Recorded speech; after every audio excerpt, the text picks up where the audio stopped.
السلام علیکم دوستان، امید ده تاسو بخیر. زمانه نن ویډیو د خروج نهایی په حواله سره ده. یعنی کم ملګری چې په خروج نهایی باندې لاړ شي، مثال په تور یا غو ته خروج نهایی ولګي په سپېته ورځو کې دنه لاړ شي په لیګل طریقه باندې، یا د دین علاوه د چا اقامه ختمي او د ختم اقامه والا په خروج نهایی باندې لاړ شي، آیا دا دوباره واپس راتلی شي یا نشي راتلی؟ ګورو دوستان، د ټول نول په دې باندې خبره کوو چې د کم ملګرو چې خروج نهایی په قانوني طریقه باندې ولګي، یعنی دغه په اقامه کې ټیم وي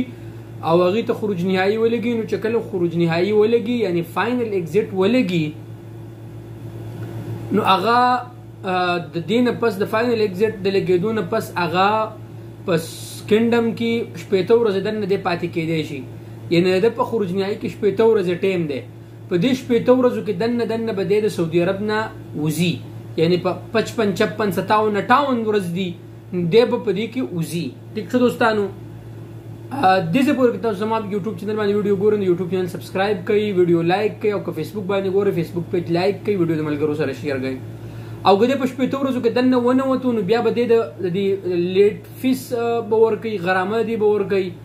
او د دین علاوه که په اقامه کې ټیم نو خروج نهایی به کینسل شي او بس خلاص اقامه کې ټیم شته، کنټینیو خپل ورک جاری ساتي. آیا که په اقامه کې ټیم نه، نو بیا د اقامه به رینیو کوي، بیا به خروج نهایی د لیټ هغه فیس به ورکوي، غرامه به ورکوي، او بیا که دوباره د ځان ته بیا خروج نهایی لګوي، نو دغه لپاره ویلډ اقامه پکار ده. د کینسلیدو لپاره یعنی د کم دغه چې ورکوي دغه لپاره هم خروج نهایی اقامه ویلډ پکار ده.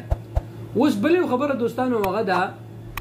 چې کم ملګری چې په خروج نهایی باندې لاړ شي د امبیسي د طرف نه، نو د هغو ته هم د خروج نهایی په لیګل طریقه باندې لګي، یا خو د هغو اقامه د 3 میاشتې یا د 2 میاشتې نوي کېږي. ټیک شو، کنه یا خو د هغو اقامه نوي کېږي، اقامه کې ټیم ولا ورکي، چې کله د هغو اقامه رینیو شي څه رسوم جمع شي، نو د هغه رسوم د جمع کېدو نه وروسته دوی ته خروج نهایی ولګي، دوی بغیر د ترحیل نه ځي. کم خلک نشي راتلی،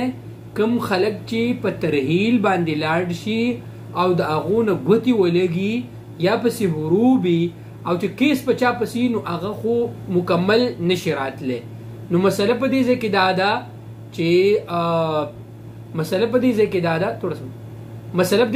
چې کم کسان په خدغه باندې لاړه، په ترحیل باندې لاړه، نو هغه په ورک ویزه باندې یعنی حج عمرې له راتلی چې په ورک ویزه باندې خو هغه قطعا نشي راتلی. البته کم ملګری چې په خروج نهایی باندې لاړ شي او اقامه ختمي، نو ان شاء الله الرحمن ډیر ملګری راغلي دي، او ان شاء الله تاسو هم چې لاړ شي او په لیګل طریقه باندې تیری اقامه صرف ختمه د کیس وغیرہ د باندې نو واپس راتلی شي. امید ده دوستانو چې ویډیو بس تاسو خوښ شوي. که ویډیو تاسو خوښ شوي د یوټیوب چینل سبسکرایب کړئ، فیسبوک باندې ګورئ نو فیسبوک پیج لایک کړئ، او د ملګرو سره ویډیو